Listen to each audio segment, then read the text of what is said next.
This is Terry Kurtz online reporting on Victor Valley, High Desert, and Mojave River Valley events, activities, entertainment, sports, and history. On this Terry Kurtz online report, John Ohanian updates the Silverwood project. Terry, there is a lot of dirt getting moved. We're moving about 40,000 yards a day. John, so talk about the dynamics. We sit in on Joseph W. Brady's interview with the general manager of Silverwood, John Ohanian. We'll have builders out here starting their model homes probably toward the end of 2023, so it'll be the second quarter or third quarter of 2023. We'll start models and production. The hope is to have the grand opening the end of the first quarter of 2024. And in that release, we'll release the first roughly 600 homes. And then we would expect to develop about 500 to 700 homes a year for the next 15 to 17 years.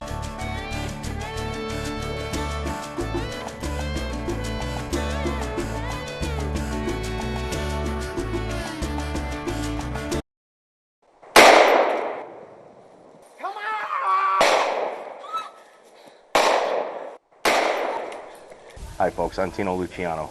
And my name's Gary Lee Brooks, and we are the producers of Two Gun Productions.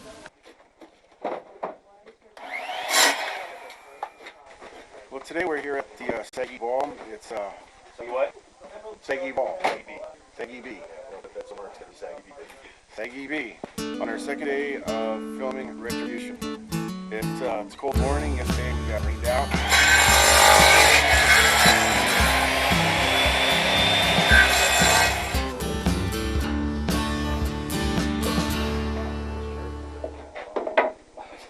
You're going to be sitting here with your pocket watch. He walks in. Good morning.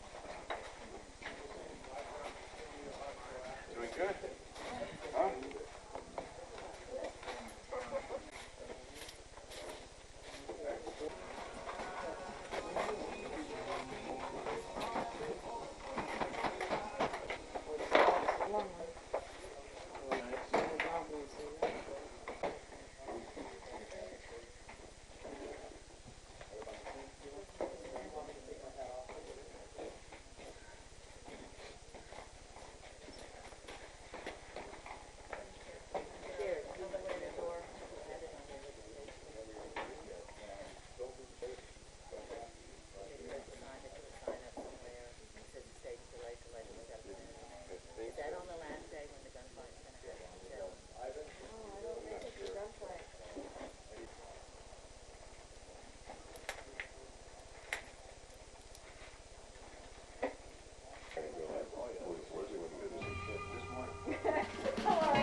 Bad hair rings. I'll just stay there. There we go. Yeah.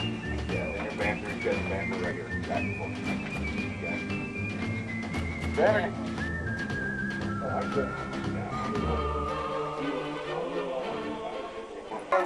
I don't want no more shit from anybody the rest of the day.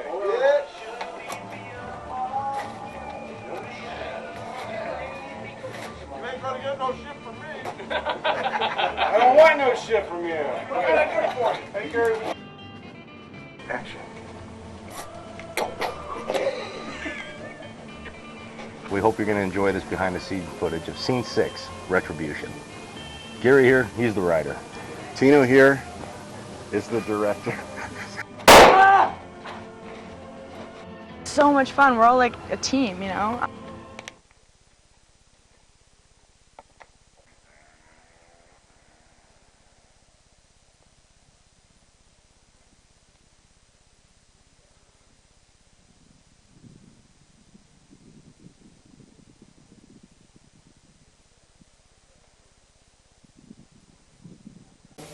We hope you're enjoying behind-the-scenes footage of...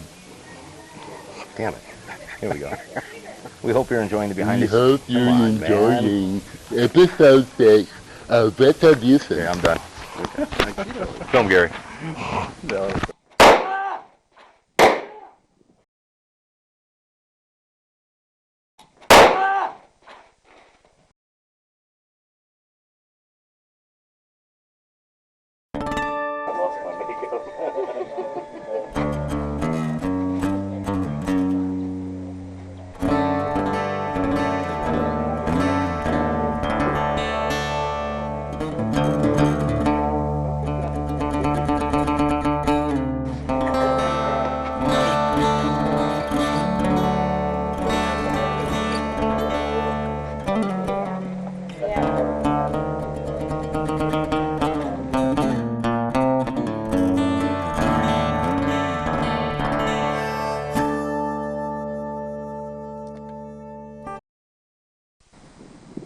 And action.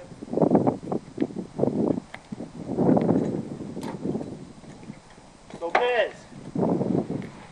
The horse is out back. Hey, Senor Sheriff. I think I will head down to Mexico for a while. Adios, Sheriff of Perdido. Adios, Sheriff of Perdido. Got it.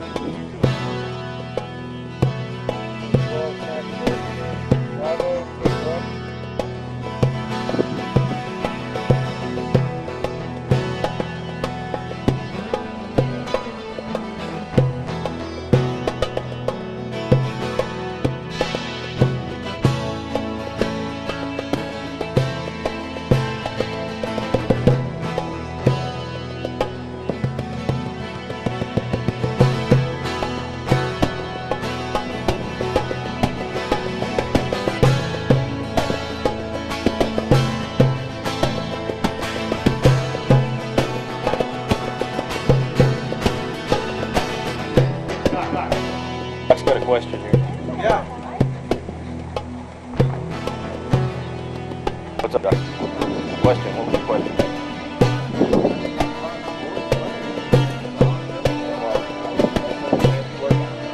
Oh, all right. Yeah, all right. Yeah, he got it. He's got it.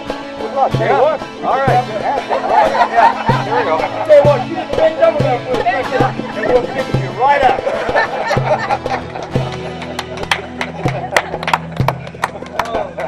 That was clear, or just...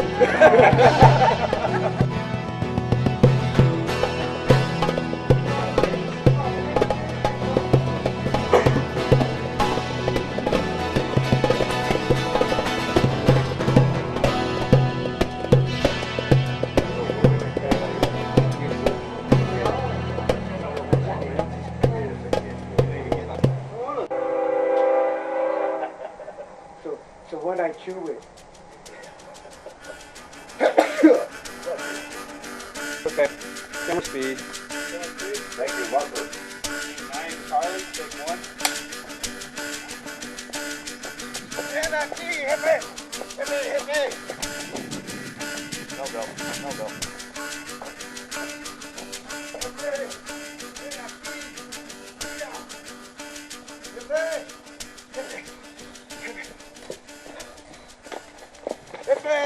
Mira, hombre. Jefe, ven aquí. Mira. Good. Perfect.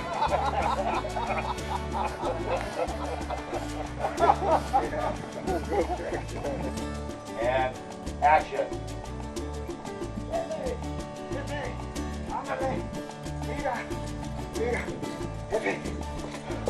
Uncle. Cut.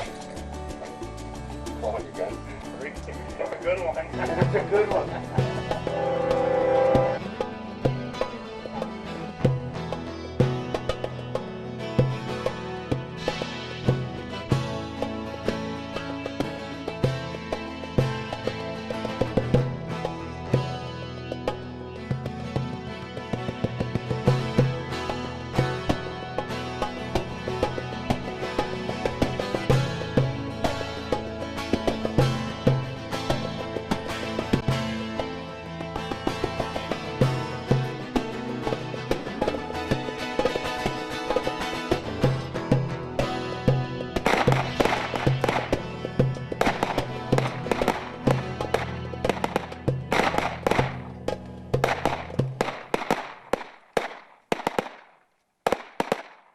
On-the-go audio online sports report. When you are on the go, know your home business and vehicles are safe with security systems from On-the-go audio. There is no restriction on aggressive driving and friction in the restrictor class of speedway sprints at Victorville's wheel-to-wheel. Evidence abounds in these highlights of racing the 4th of July, the annual Firecracker Derby at the 1/8 mile dirt track. In this first heat race of the holiday, Lila Bonham holds the lead from her pole position, followed by a battalion of mud-spattered intermediates. These are the youngest and least experienced drivers. This Independence Day would belong to the Apple Valley 12-year-old. The second-year racer in her white number 4 wins every time she gets behind the wheel. Lila Bonham's stay-out-in-front status obvious by the fact that she is the only racer whose car is not covered with mud. Leading the pack behind her, 56 Georgia Carucci. Kayla Pollard races the striped 21.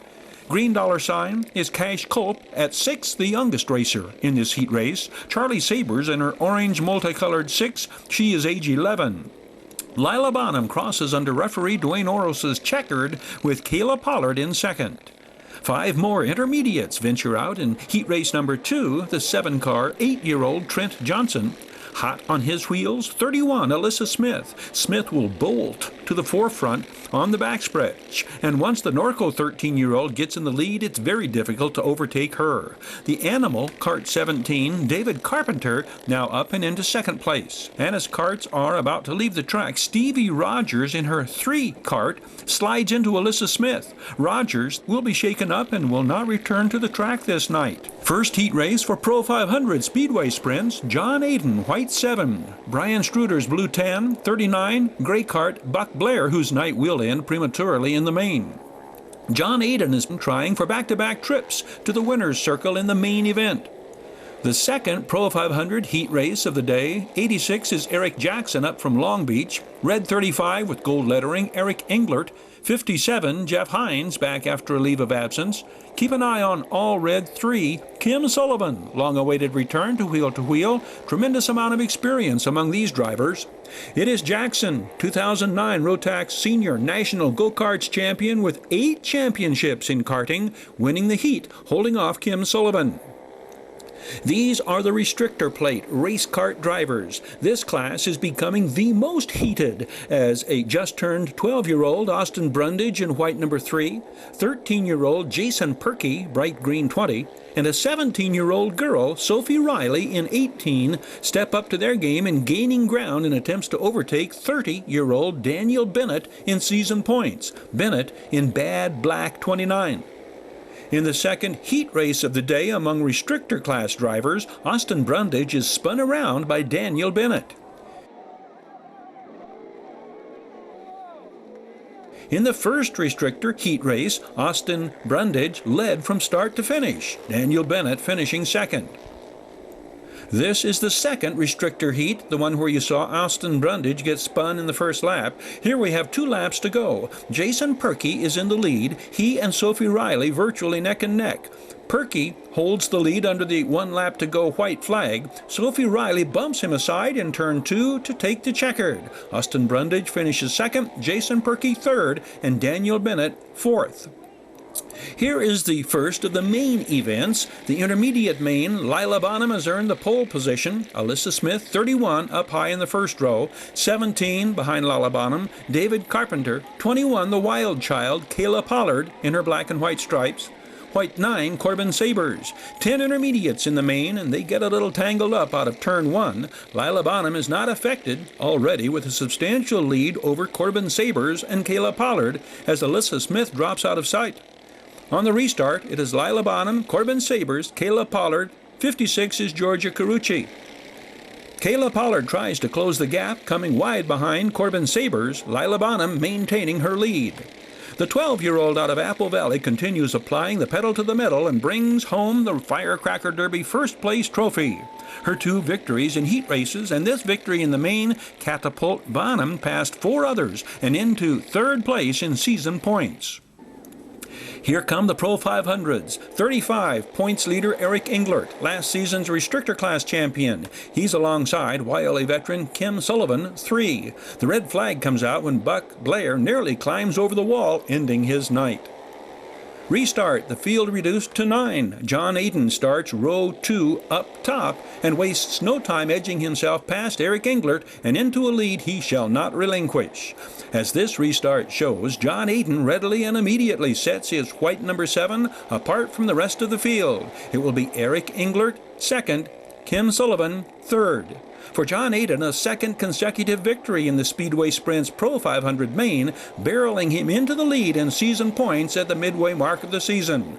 We're one to ask the wheel-to-wheel trackmeister, though. John Ohanian might say he's more proud of the increasing number of dirt carts coming out to compete in their inaugural season. Dave Turner in 36 winning the Dirt Carts main at the Firecracker Derby. Here is the main in the black and blue rough and tumble restrictor class, and compared to the wheel-to-wheel combat and the heat races, the main may seem relatively anticlimactic. That is thanks to Sophie Riley. The Castaic teen has her number 18 at its best, leaving the tougher competition between Jason Perkey, Austin Brundage, and Daniel Bennett for second and third place points. Sophie Riley coasts to her second main event victory in a row and moves atop the leaderboard in season points. Daniel Bennett comes in second, Austin Brundage third. Racing returns to Wheel-to-Wheel July 18th, Fly-In Hawaiian Night. Nationally renowned pollster and best-selling author Frank Luntz spoke to a Hilton Garden Inn crowd of 200 in Victorville, a $200 a plate fundraiser that inadvertently kicked off the re-election campaign of San Bernardino County 1st District Supervisor Brad Mitzelfeld. Luntz demonstrated all the traits of a superb instructor, delivering his powerful political and economic observations while mingling throughout the crowd of white-collar conservatives, disdaining the podium, never reading from a scripted speech, far less a teleprompter. For those familiar with Luntz's frequent contributions to Fox News' Hannity program, the presentation revealed a side of Luntz not showcased in his trademark focus sessions. Large doses of Don Rickles and Dennis Miller delighted the audience, which was in the process of being chastised for being party to the Golden State's economic demise and for allowing the once conservative left coast to become a bastion for that politically, powered by the likes of Pelosi. Will California ever return to Reagan country? You know, the challenge in this state is that the demographics are changing, attitudes are changing, that it remains an economically conservative state, but not socially conservative. And frankly, when I see what has happened to the redistricting lines, when I see how much money the Democrats raise versus the GOP, when I see just the level of campaigning here, I find it very difficult to assume, or very difficult to see, that Republicans will once again become a majority. And certainly conservatives, I don't see that happening in the state. Does that have some long-term ramifications? It has ramifications for the United States, that if California uses 3 or 4 congressional seats, the Democrats, then Republicans could lose control of the House. Luntz spoke from his latest book, Win. I'm going to show them the words that work. I'm going to talk a little bit about Win, the new book that I have out, and try to give them some language that will be helpful to them in their businesses. Will your presentation be 80% emotional and 20% intellectual? It'll be 100% accurate. Taken in by Luntz's challenge to political and economic leaders and the stupendous response to his guest, Mitzelfeld used the occasion to formally answer the question regarding his plans for another term. I am ready. Thank you.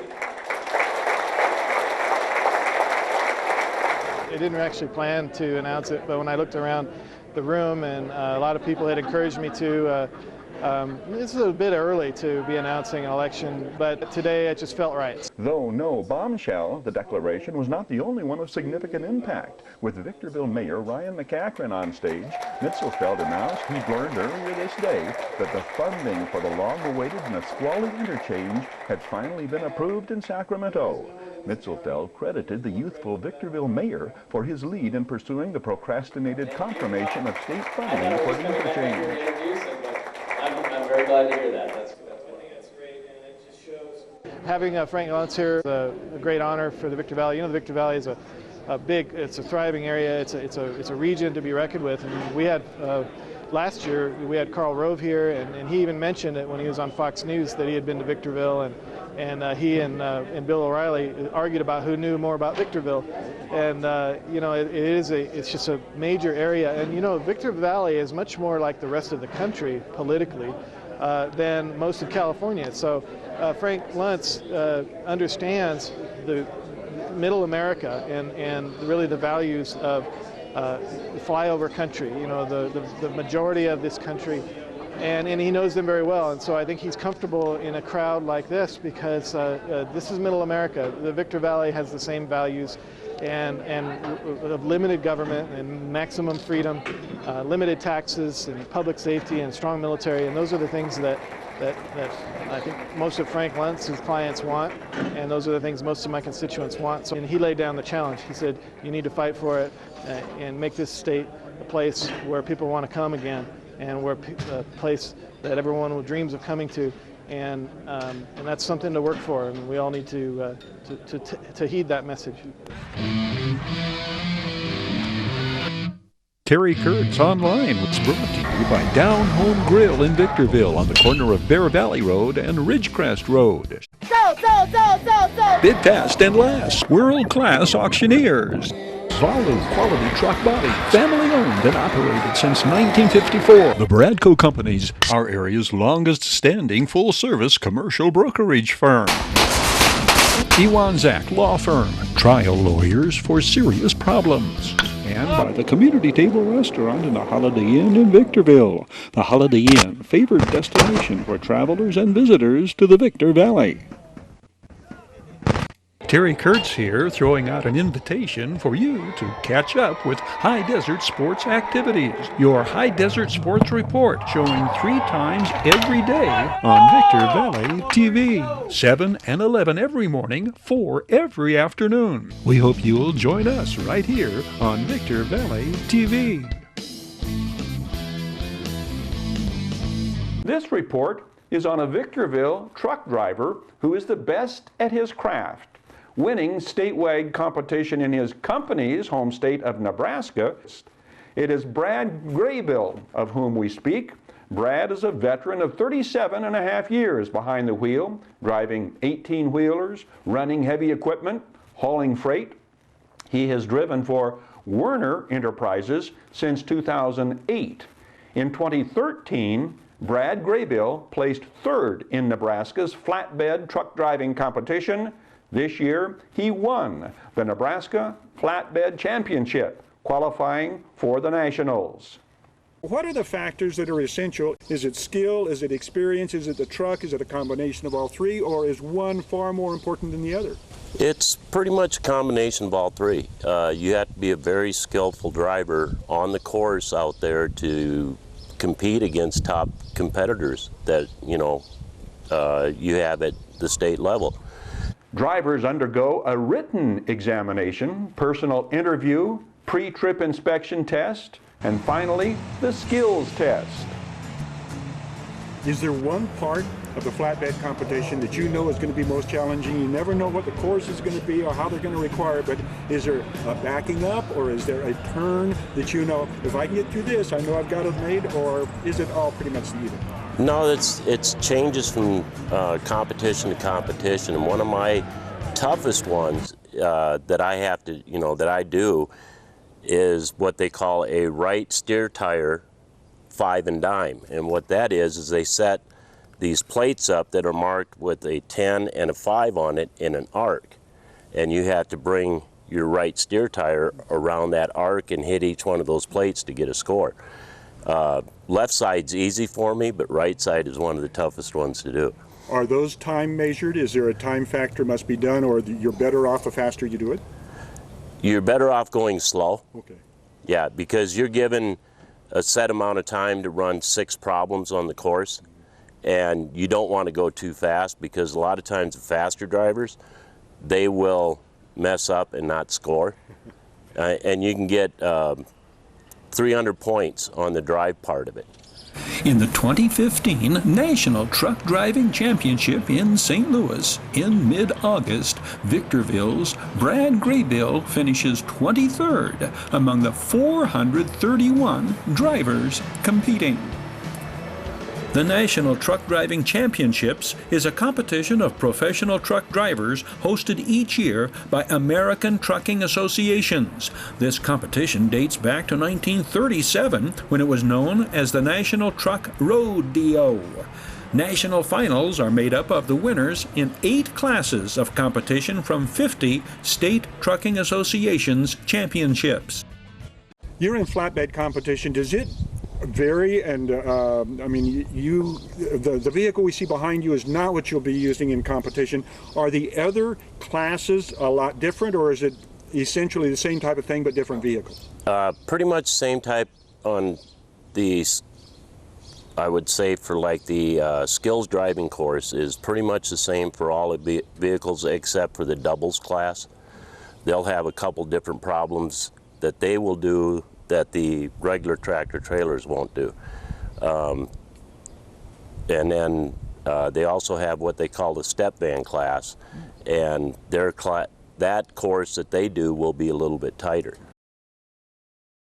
Every time you get behind the wheel, is there one rule, one motto, one creed that always enters your mind and is always there? Yeah, when I get out of bed in the morning, I always think I am going to be the safest and most cautious driver on the road, and that I'm going to definitely watch out for the other person out. I know that you're a Navy veteran. Yes, sir. I still live by the motto of the United States Navy Seabees, and that is can do. You know, I try to put that into my everyday aspect. What do you enjoy most about the overall picture, about the competition, and about what you're doing? The camaraderie. I really enjoy it. I really enjoy going back to visit old friends that I've made back there, and trying to outdo myself from the previous year. You know, this year was my year at competition, and I did that. I really stood up to the plate and brought home the first place trophy. I've had some good people backing me. I've had some real good coaches at Warner on the team that has gotten me to where I am today, and I just can't thank those guys enough. As you travel across the nation as a truck driver, are there comments that you'd like to have the everyday motorist hear from a truck driver's viewpoint, saying, you know, this is what I wish everybody did, or this is what we notice is most beneficial in terms of you as a truck driver, but the driving public in general? Yeah, one thing that I would really like to stress to the motorist out there is this vehicle I have behind me, when we're fully loaded, we weigh right at close to 80,000 pounds. And at 55 miles an hour, going down the highway, and a car goes and pulls over in front of you and tries to lock the brakes up, it takes us almost a football field and a half to come to a safe, complete stop, and that's without locking the brakes up or putting the tractor trailer completely out of control. So I would like to have the motorists out there think twice when they go to cut off a truck like that. Valu Quality Truck Bodies rolls out these high-performance flashbacks to this date in high desert, Mojave River Valley's history. Valu manufactures state-of-the-art truck bodies for the construction industry nationwide. Valu Quality Truck Bodies, family-owned and operated locally since 1954. Valu Quality Truck Bodies, proudly showcasing teams, athletes, competitive activities, and community programs throughout our high desert. Terry Kurtz Online was brought to you by Down Home Grill in Victorville on the corner of Bear Valley Road and Ridgecrest Road. Mike and Jeanette Bradbury, Freedom for Families, planning for healthy financial decisions. Bid fast and last, world-class auctioneers. Valu Quality Truck Body, family-owned and operated since 1954. The Bradco Companies, our area's longest-standing full-service commercial brokerage firm. Iwanzak Law Firm, trial lawyers for serious problems. And by the Holiday Inn in Victorville, home of the Community Table Restaurant. The Holiday Inn, conference and convention center for the high desert, and destination of choice of visitors and travelers to the Victor Valley. Terry Kurtz here, throwing out an invitation for you to catch up with High Desert Sports Activities, your High Desert Sports Report, showing 3 times every day on Victor Valley TV, 7 and 11 every morning, 4 every afternoon. We hope you'll join us right here on Victor Valley TV.